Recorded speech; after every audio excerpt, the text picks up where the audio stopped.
At her wedding, my daughter-in-law demanded my house. A young family needs this house more. I said no, and she slapped me. So I picked up the phone and dialed a number. 20 minutes later, 2 men arrived, and my daughter-in-law started crying. She had been exposed. Before we continue, please subscribe to the channel, and write in the comments what time it is where you are now. The front door slammed against the wall with such force that I nearly dropped my coffee mug. Paul burst through like a hurricane, his face flushed with excitement, practically vibrating with energy.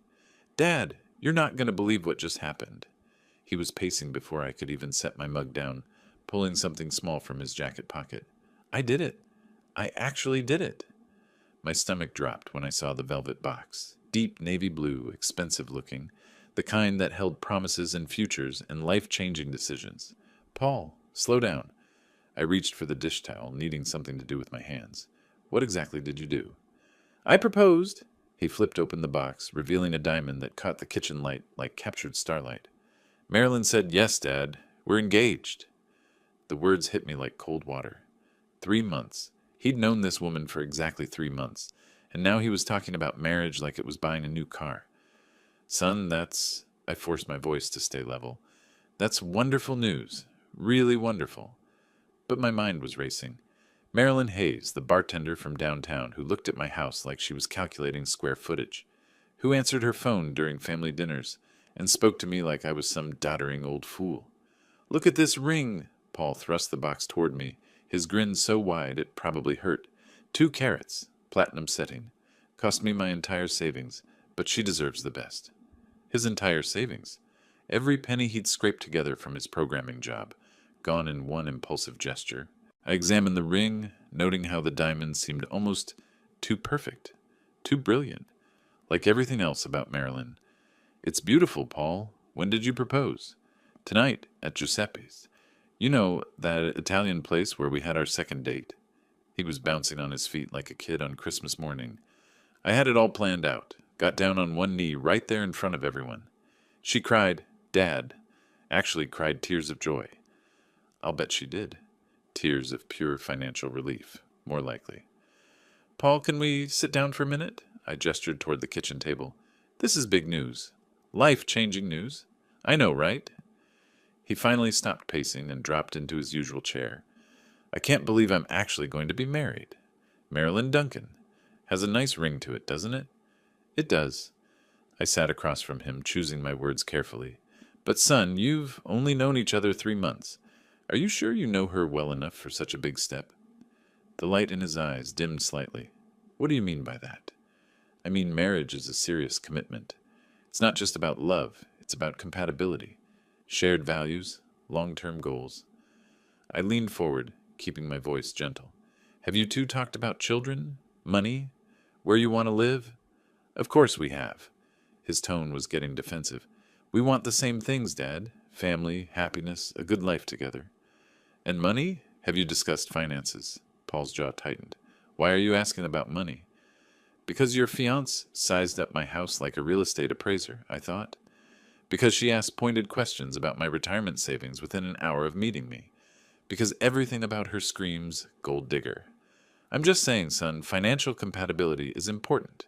You're a programmer, she's a bartender. Different worlds, different incomes. So what?" Paul's voice was rising now. "Are you saying she's beneath me because of her job?" "No, that's not what I'm saying at all." I held up my hands, trying to calm the storm I could see building in his face. "I'm saying you need to make sure you're on the same page about expectations." We're on the same page." He stood up abruptly, the chair scraping against the floor. "She loves me, Dad, and I love her. That's what matters." But I couldn't let it go. Not when I could see the disaster coming like a freight train. "Paul, she seems presumptuous to me. Disrespectful. Have you noticed how she talks to me when she thinks you're not listening?" "Don't you dare!" His voice cracked like a whip. "Don't you dare talk about her like that. You barely know her." "But I see how she treats me, how she speaks to me in my own home." The words were coming faster now, fueled by months of watching this woman manipulate my son. She looks at everything here like she's already moved in, like she's calculating what it's all worth. Paul's face went white, then red. "Stop it. Just stop it right now." Son, I've been around long enough to recognize. Enough! He slammed his palm against the table, making the salt shaker jump. I'm a grown man. Stop interfering in my life. Paul, please. I'm just trying to. No! He was backing toward the door now, his face twisted with anger and hurt. I'm done listening to your judgments. You want to know what I think? I think you're jealous that I found someone who makes me happy. That's not true, and you know it. Is it? Because ever since Mom died, you've been alone, and now you can't stand the thought of me having what you lost. The words hit me like a physical blow. Paul immediately looked stricken, like he couldn't believe what had just come out of his mouth. Paul, wait! But he was already at the door, yanking it open. I'm done with this conversation. Marilyn and I are getting married whether you approve or not. The door slammed with such force that the windows rattled. I stood there in the sudden silence, listening to his car engine roar to life in the driveway. Gravel crunched as he backed out too fast, tires squealing as he disappeared down the street. The kitchen felt impossibly quiet now, just the hum of the refrigerator and the tick of the wall clock. I looked down and realized my hands were shaking. I stood there staring at the door for several minutes after Paul's taillights disappeared. The silence pressed against my eardrums like water. Finally, I forced myself to move, gathering up our coffee mugs with mechanical precision. His mug was still warm. I held it longer than necessary, remembering how he used to drink hot chocolate from this same cup when he was 10 years old, marshmallows melting into sweet spirals on the surface. The living room felt too big as I settled into my leather armchair. It was the same chair where I'd held him during thunderstorms, where we'd watched Cubs games on lazy Sundays, where I'd explained the facts of life with all the awkward sincerity a widowed father could muster. Now I'd probably ruined everything. Maybe I really had overstepped. The words echoed in my head like accusations. Paul was 28 years old, educated, capable of making his own decisions. What right did I have to question his choices? But those eyes. Marilyn's calculating eyes sweeping across my living room like she was already rearranging the furniture. The way she'd asked about my retirement plans during their second visit, her voice honey-sweet but her interest razor-sharp.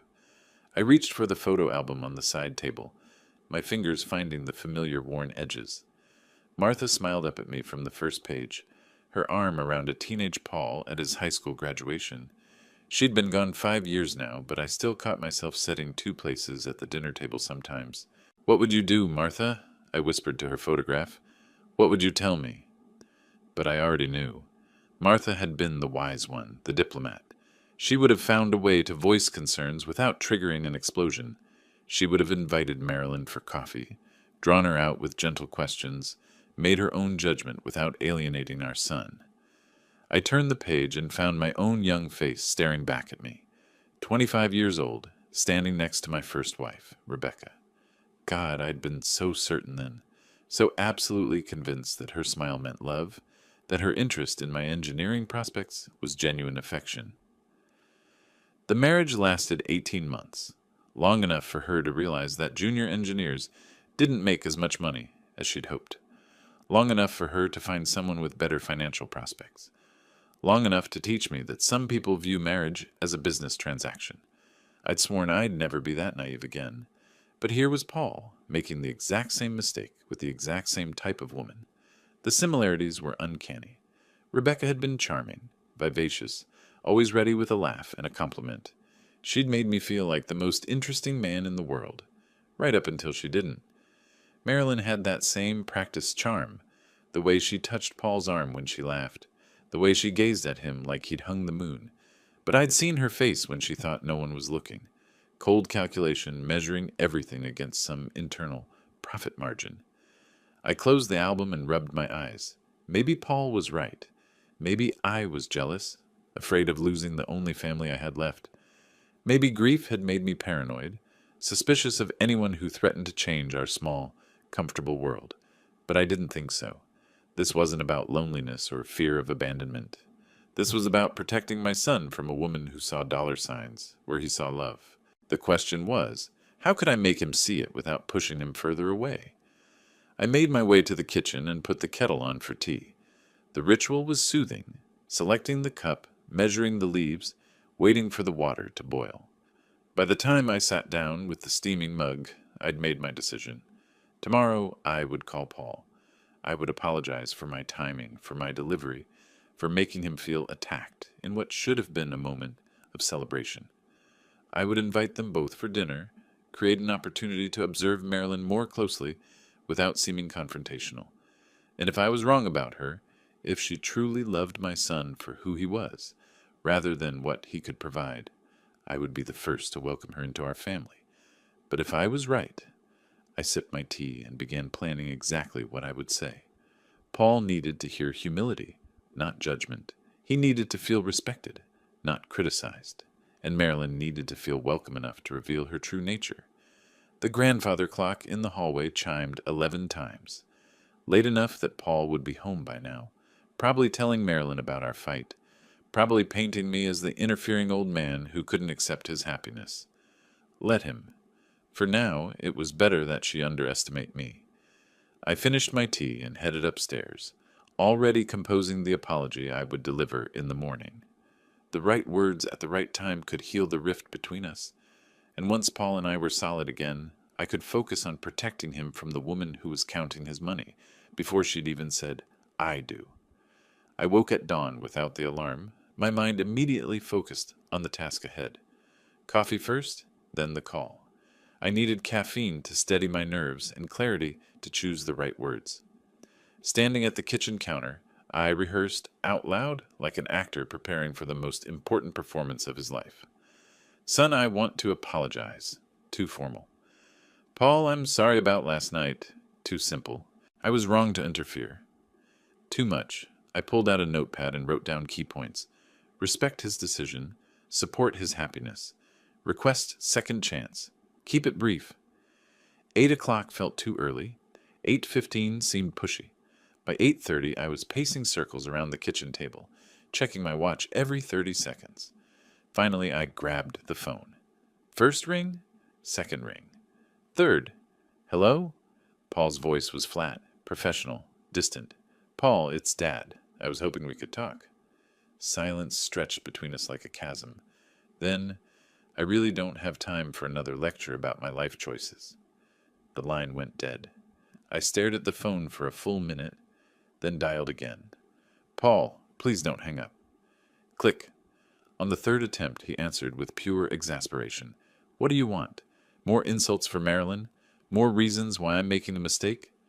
"Son, I want to apologize." The words rushed out before he could disconnect again. "I shouldn't have interfered in your personal life.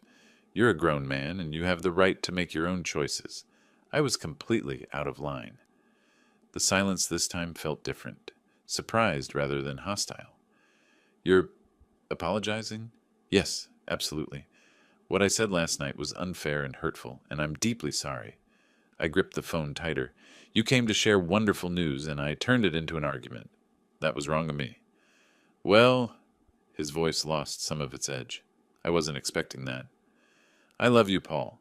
Your happiness matters more to me than anything else in the world. If Marilyn makes you happy, then I want to support that relationship." I could hear him breathing, processing. In the background, a voice, Marilyn, asked something I couldn't make out. "Okay," he said finally. "Maybe we can actually talk like adults then." "I'd like that very much." I took a deep breath. "In fact, I was hoping you'd both come for dinner tomorrow night. I'd like the chance to get to know Marilyn better, to start over on the right foot." "Hold on." The phone muffled as he covered it with his hand. I caught fragments of conversation. "Dinner at Dad's. Wants to apologize. Second chance." When he came back, his voice was cautiously optimistic. "She says yes. Tomorrow at 6? Perfect. I'll make your favorite. Pot roast with those carrots you used to steal from the pan." For the first time since he'd burst through my door last night, Paul laughed. Actually laughed. "I haven't had your pot roast in months. Marilyn's excited to try it." "Wonderful. And Paul, thank you for giving me another chance. I know I don't deserve it." "Yeah, well, you're my dad. We figure things out." After we hung up, I sat in the sudden quiet, relief washing over me like warm water. Phase 1 complete. The relationship was salvaged, the dinner invitation accepted. Now came the real challenge. Hosting Marilyn Hayes in my home, observing her closely enough to confirm my suspicions without appearing to do exactly that. I opened the notepad to a fresh page and began planning the menu. Pot roast, obviously. Martha's recipe for honey-glazed carrots. The good china from the dining room cabinet. Wine, something that would encourage conversation and perhaps lower Marilyn's guard. Most importantly, I needed to create an atmosphere where she would feel comfortable enough to reveal her true nature. Warm but not obviously welcoming. Interested but not intrusive. I had less than 30 hours to prepare the perfect trap. I spent the morning reviewing my handwritten grocery list, the pen marks dark against the yellow notepad, prime rib roast, fresh carrots, Yukon Gold potatoes, the ingredients for a meal that would either rebuild our family or confirm my worst fears about Marilyn. The drive to Whole Foods took exactly 5 minutes through the quiet Evanston streets. March air still carried winter's bite, but spring was fighting back with tiny green buds on the maple trees lining my route. Inside the store, I moved methodically through each aisle. The meat counter first, where I selected a 3-pound prime rib roast that would feed us generously. The butcher, a young man with calloused hands, wrapped it carefully in white paper. "Special occasion?" he asked, noting the quality of the cut. "Family dinner," I replied. "My son's bringing his fiancée." Fresh vegetables came next, carrots with their greens still attached, indicating recent harvest. Baby potatoes that would roast perfectly alongside the beef. Brussels sprouts that I'd prepare with bacon, knowing Paul had loved them since childhood.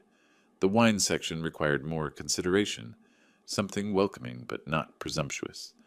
A modest Cabernet from Napa Valley caught my attention, good enough to show effort, not so expensive as to seem like I was trying too hard.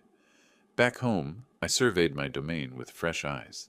The house needed attention if I wanted to make the right impression, not for Marilyn's sake, but for Paul's. This was his home, too, the place where he'd grown up, and it should reflect the warmth he remembered. I started with the living room, dusting each family photograph with careful precision. Martha and Paul at his college graduation. The 3 of us on vacation in Michigan when Paul was 12. My parents' wedding portrait from 1955. Their faces serious, but hopeful. The dining room required Martha's good china, the Lenox pattern we'd received as a wedding gift 37 years ago. Each plate emerged from the cabinet wrapped in tissue paper, pristine white with delicate gold trim. I set 3 places with mathematical precision, measuring the distance between fork and knife with an engineer's attention to detail. The roast went into the oven at 3:30, seasoned with rosemary and garlic. 3 hours at low temperature would yield the medium rare perfection Paul preferred. The kitchen filled with savory aromas that transported me back to Sunday dinners when Martha was alive, when our table was always set for 3. While the meat cooked, I prepared the vegetables, carrots peeled and cut into uniform pieces, potatoes halved and tossed with olive oil and sea salt, Brussels sprouts cleaned and trimmed, ready for their final saute, with bacon bits. The mashed potatoes would be last, whipped with butter and cream exactly the way Martha used to make them. Paul had always insisted they were better than any restaurants, a compliment that had made his mother beam with pride. By 5 o'clock, everything was progressing perfectly. The roast's internal temperature climbed steadily toward the target. The vegetables waited in their preparation bowls. The wine breathed on the counter beside 3 glasses. I changed into a fresh shirt, navy blue cotton that Martha had always said brought out my eyes. In the bathroom mirror, I practiced expressions of welcome, trying to find the balance between genuine warmth and forced enthusiasm. The house felt ready. Candles flickered on the dining room table. The living room looked inviting without being formal. The kitchen smelled like home. At 5:50, I checked the wall clock one final time. 10 minutes until they arrived. 10 minutes to prepare myself for whatever Marilyn would bring to my table tonight. Outside, a car door slammed. They were early. I opened the front door just as Paul reached for the doorbell, his finger hovering over the button. Behind him, Marilyn smoothed her dress with one hand, while clutching a small clutch purse with the other. "Perfect timing," I said, stepping aside to welcome them in. "You're right on schedule." Paul embraced me with genuine warmth. The lingering tension from our argument finally dissolved. "Dad, something smells incredible in here. Is that your famous pot roast?" "Prime rib tonight," I corrected, hanging their coats in the front closet. "I thought we'd celebrate properly." "Oh my," Marilyn's voice carried a theatrical quality that immediately set my teeth on edge. Look at this adorable little house. So old-fashioned, but I suppose it has character. Little house. The 4-bedroom colonial that Martha and I had saved 3 years to buy was hardly little, but I managed to smile. We have even more incredible news. Paul's excitement bubbled over as we moved toward the living room. We've set the date, April 15th, just 4 weeks away. April 15th? I tried to keep the surprise from my voice. That's quite soon. When you know, you know, Marilyn said, displaying her engagement ring prominently as she gestured. No point in waiting around, right? Congratulations, I managed. That's wonderful news indeed.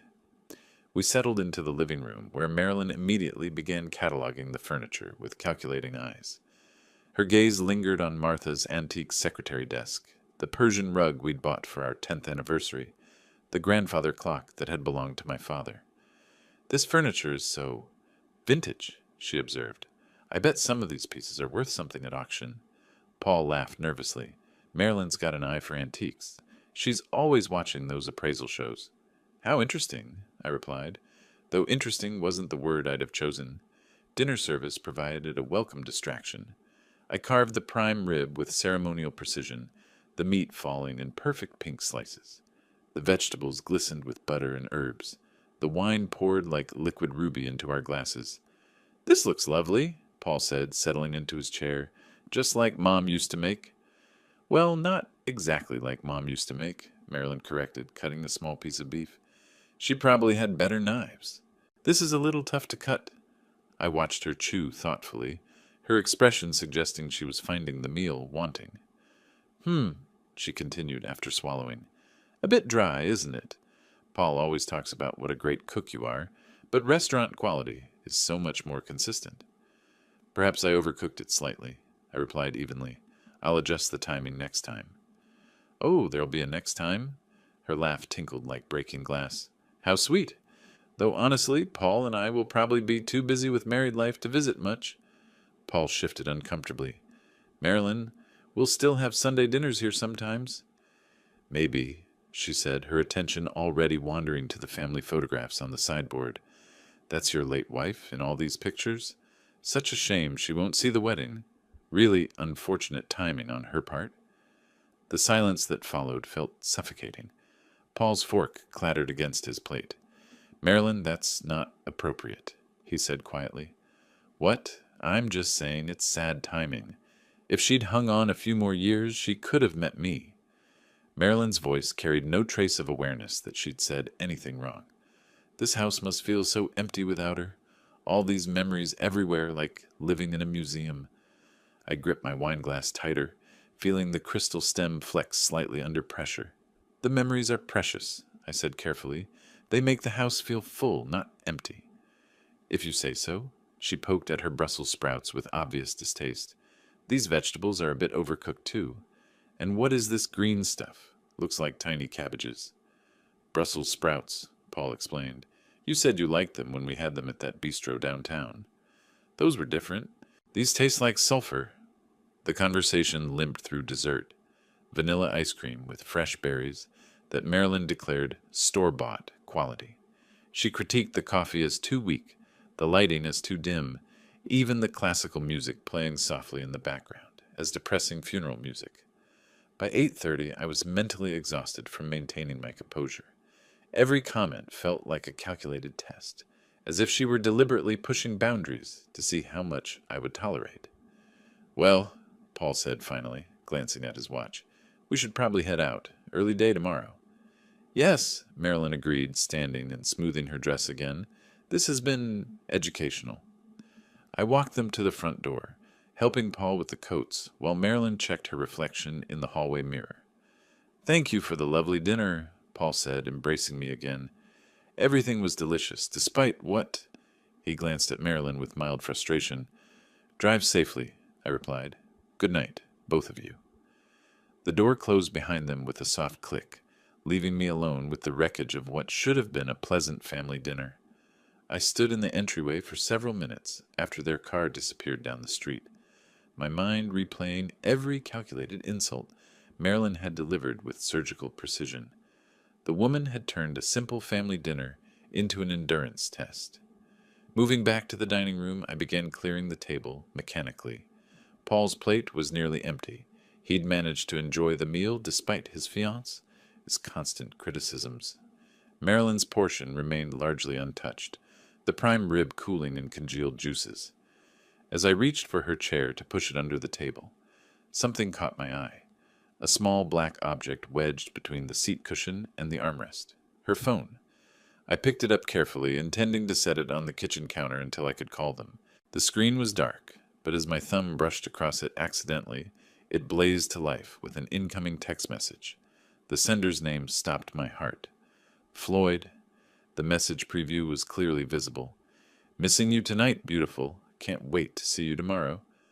Before I could process this fully, another message appeared from the same contact. Hope your work dinner isn't too boring. Work dinner. She'd told this Floyd person that she was at a work dinner, not a family dinner with her fiancé's father. The heart emoji next to his name suggested a relationship far beyond professional. My hands trembled slightly as I set the phone down on the dining room table. Everything I'd suspected about Marilyn was true, but this was worse than simple gold digging. She was actively deceiving multiple people, living parallel lives that somehow never intersected. Outside, I heard the distinctive sound of Paul's car returning up the driveway. They'd realized the phone was missing.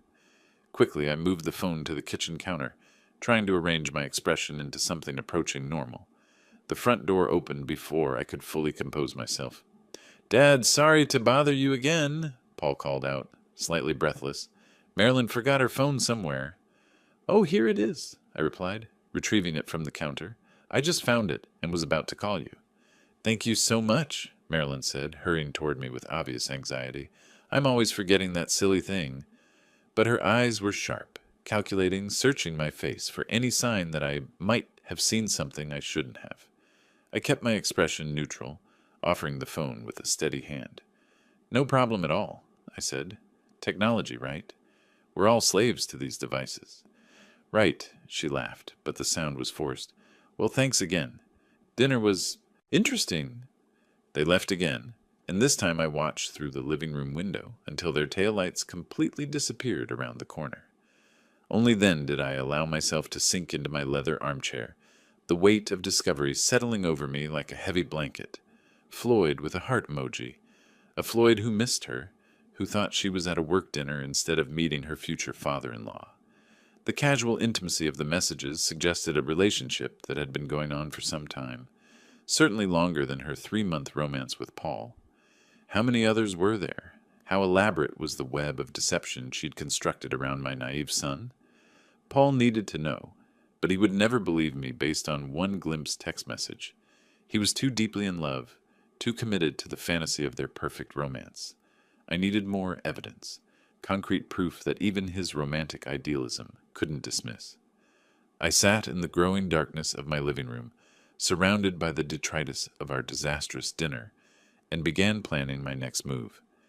If Marilyn Hayes thought she could manipulate her way into my family and destroy my son's life, she was about to learn how wrong she was. Some battles required patience, strategy, and careful planning. As an engineer, I understood the value of thorough investigation before taking action. The war for Paul's future had officially begun. My bedroom felt like a prison cell after I climbed the stairs at 10:30. The events of the evening played on endless repeat behind my closed eyelids.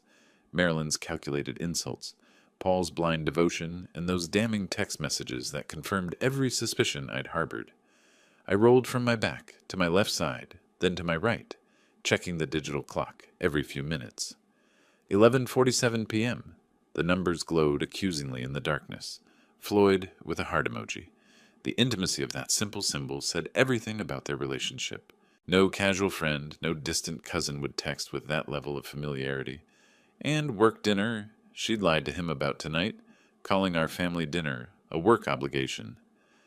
Throwing off the covers, I padded downstairs to the kitchen. Sleep was impossible when my mind raced through possibilities like a computer processing data. I made coffee despite the late hour, needing the ritual more than the caffeine. The kitchen table became my command center.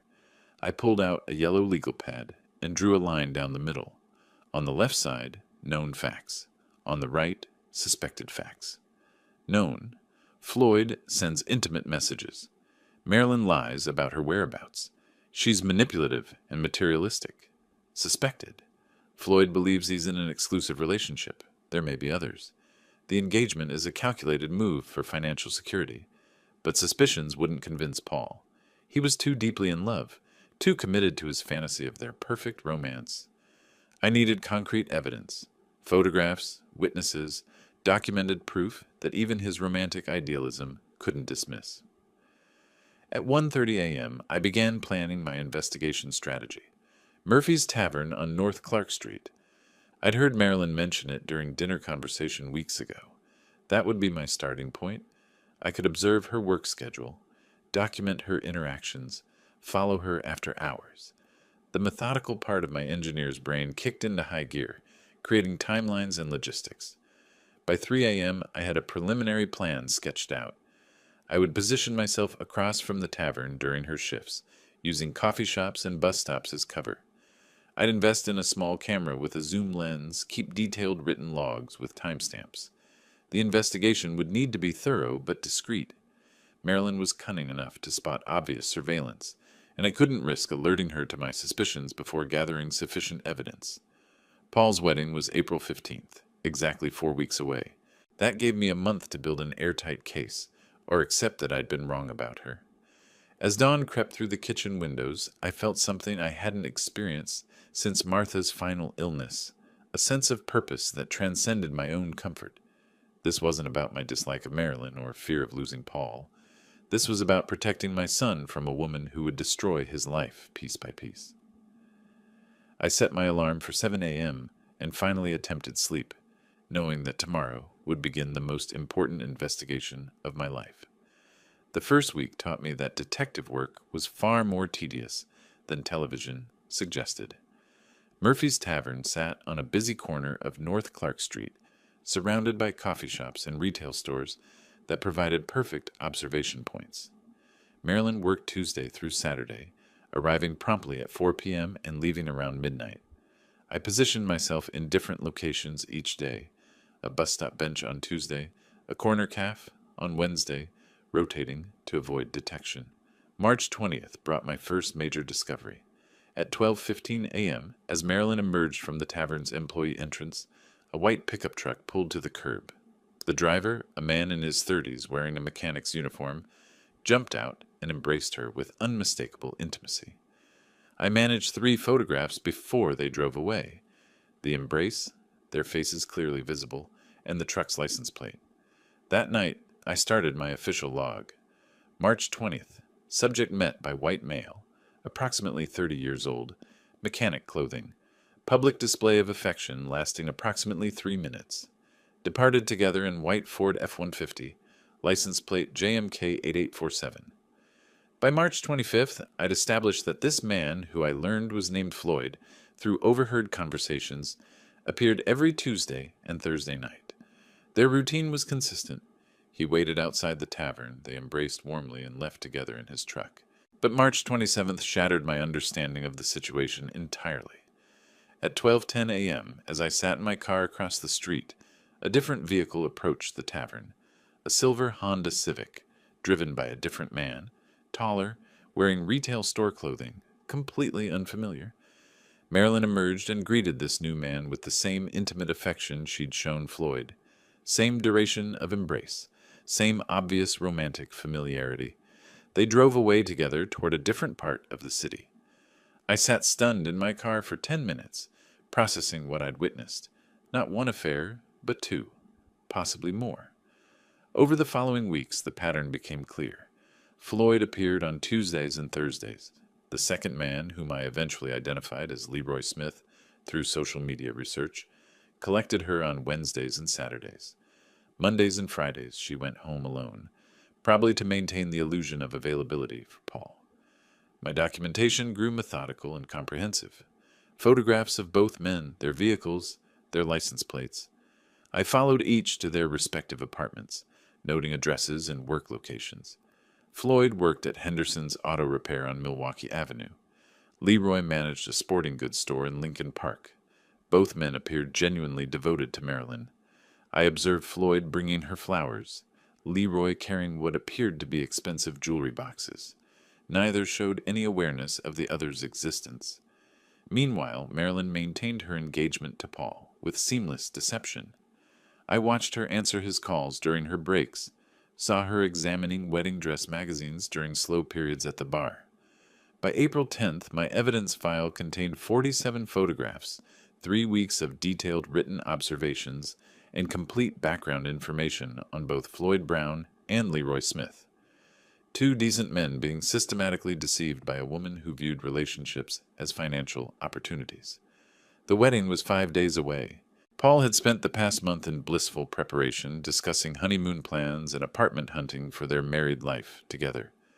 On April 14th, I sat in my study reviewing the complete file one final time.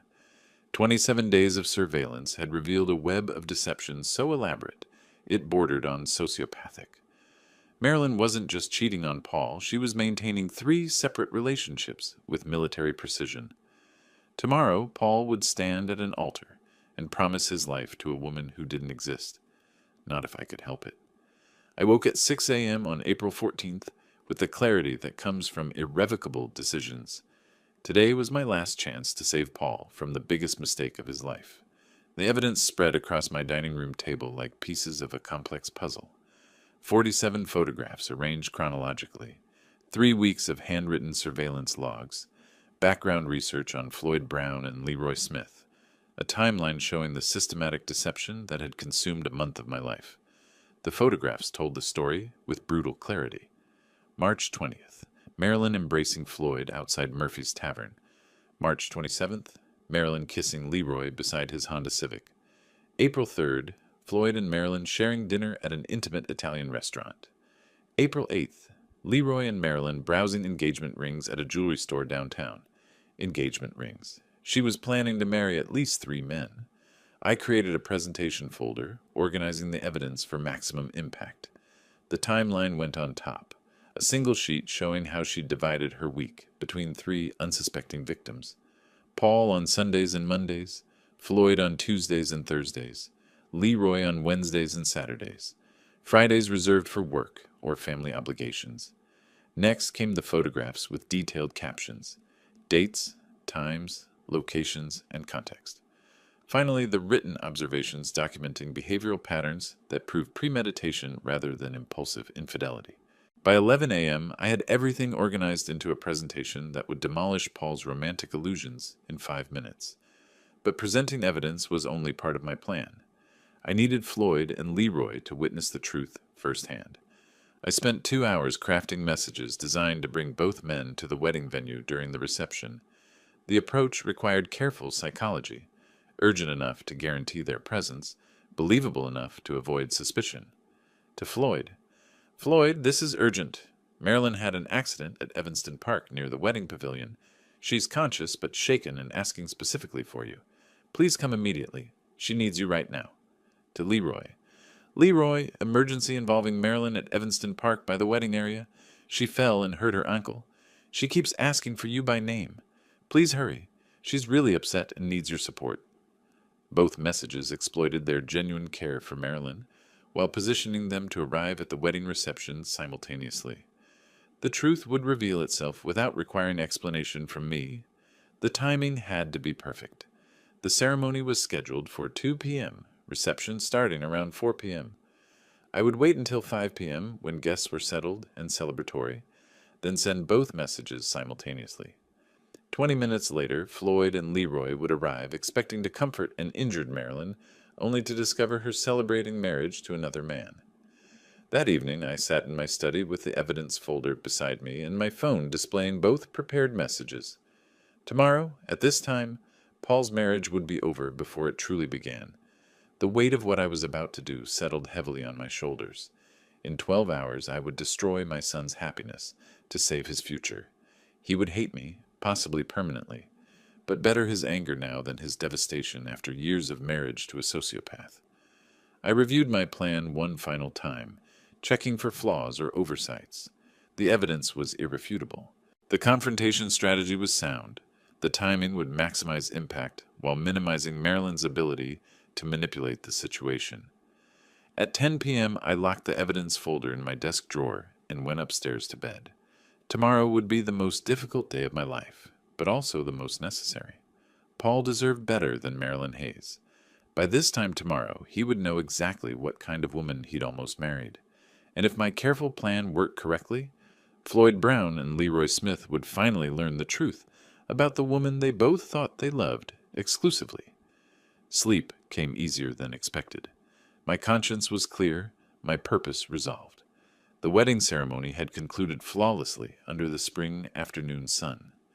Paul and Marilyn stood surrounded by congratulations, her white dress brilliant against the green backdrop of Evanston Park. I sat in the father of grooms section, the evidence folder pressed against my ribs inside my suit jacket.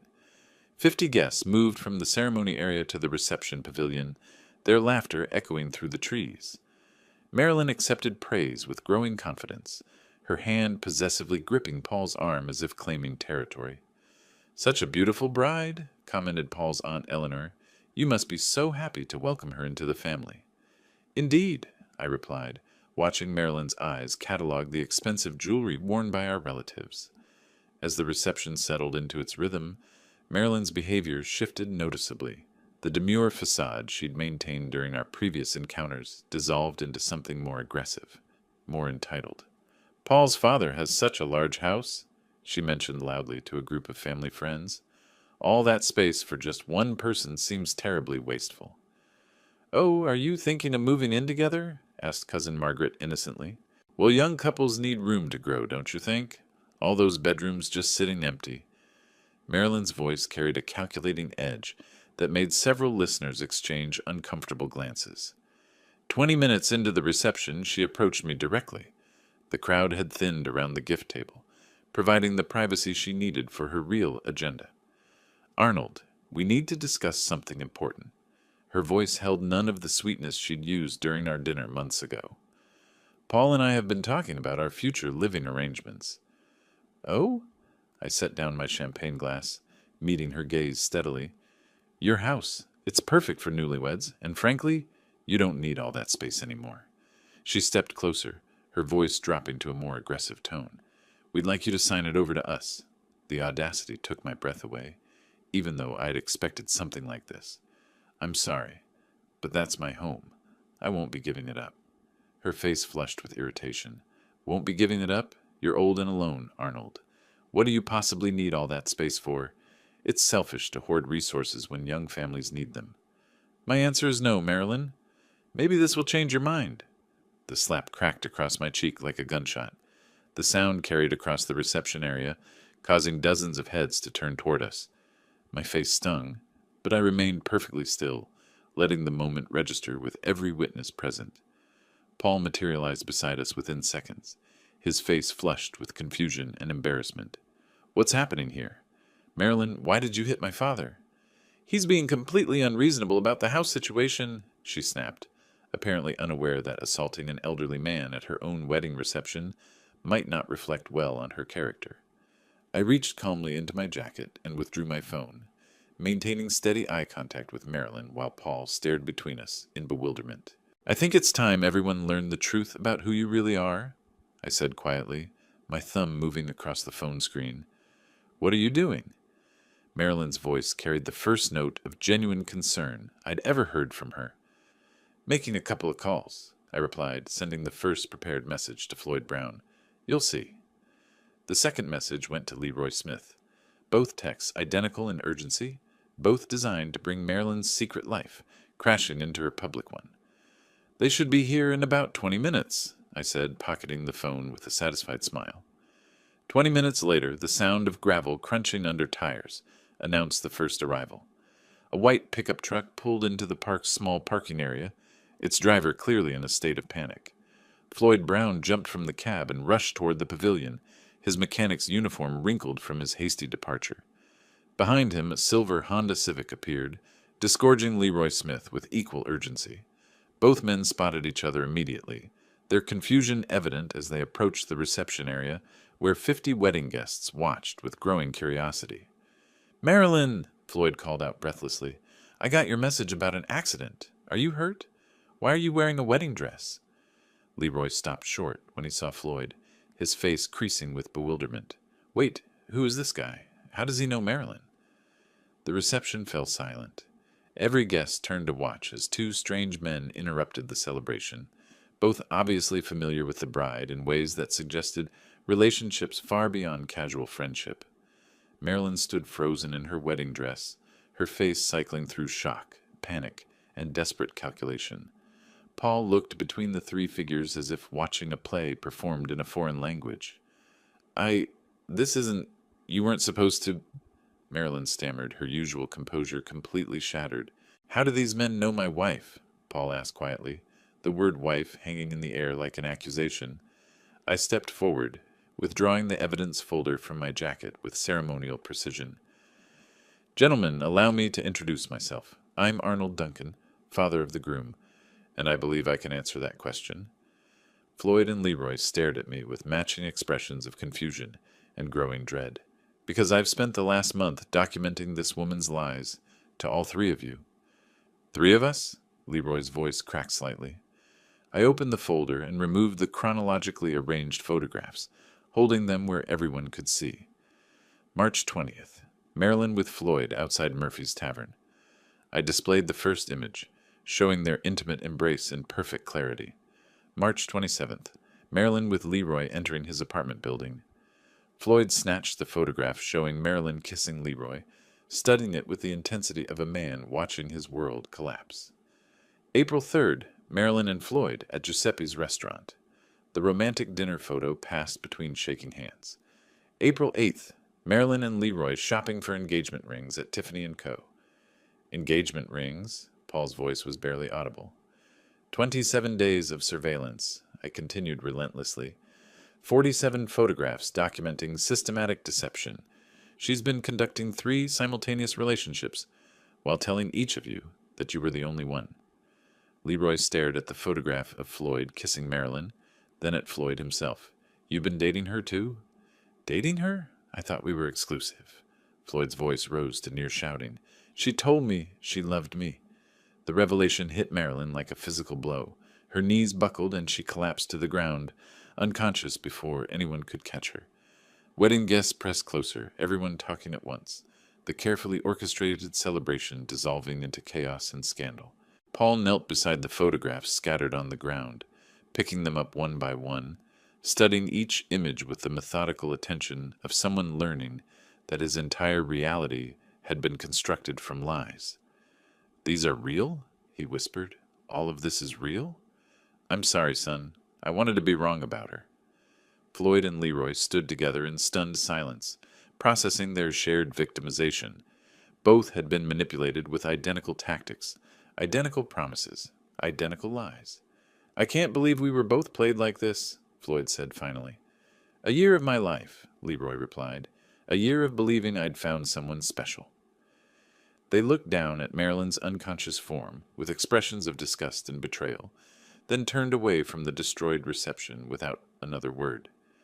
As their vehicles departed, Paul continued studying the photographs, his wedding dreams crumbling with each documented deception.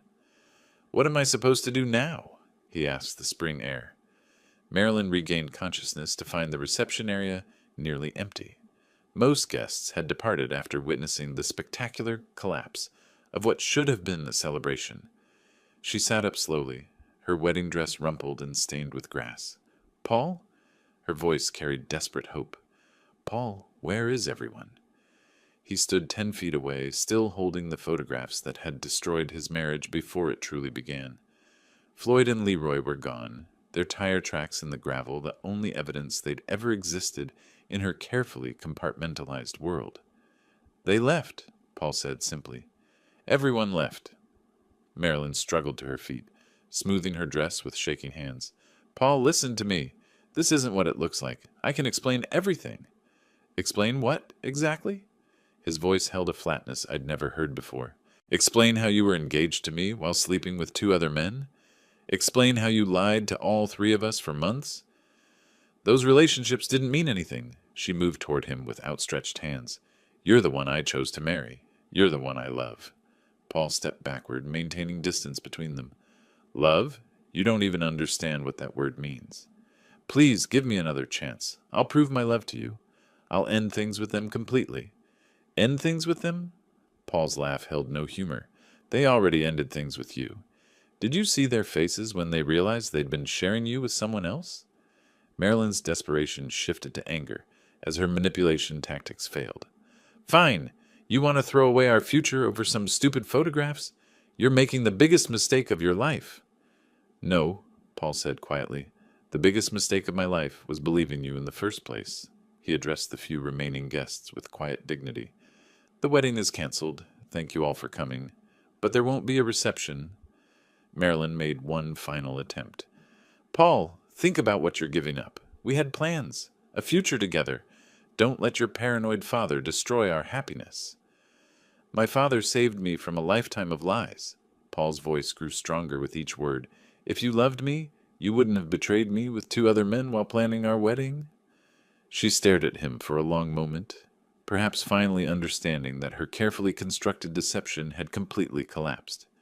Without another word, she gathered her skirts and walked toward the parking area, her high heels clicking against the pavement with mechanical precision. When her car disappeared around the corner, Paul and I stood alone among the abandoned wedding decorations. White ribbons fluttered from empty chairs, and the untouched wedding cake sat like a monument to shattered dreams. Dad, I owe you an enormous apology. Paul's voice shook slightly. You were right about her from the very beginning. I'm sorry it had to happen this way, son. I genuinely wanted to be wrong about her. Thank you. He picked up one of the photographs showing Marilyn with Leroy. Thank you for saving me from the biggest mistake of my life. That's what fathers do, protect their children from harm even when it's painful. Paul studied the image for another moment, then set it down among the scattered evidence. I promise to listen to your concerns in the future. Really listen, not just dismiss them because I think I know better. And I promise to trust your judgment more than I have. I placed my hand on his shoulder. We both learned something important today.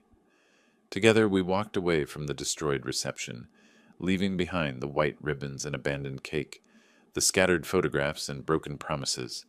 The afternoon sun filtered through the trees as we headed toward the parking lot, father and son united by truth rather than divided by deception. Paul would recover from this betrayal. He was young, intelligent, and now wiser about the difference between genuine love and skilled manipulation. Someday he would find someone worthy of his devotion, and I would be there to welcome her properly into our family. If you like this story, please like this video, subscribe to the channel, and share your impressions of this story in the comments. To listen to the next story, click on the box on the left. Thank you for watching.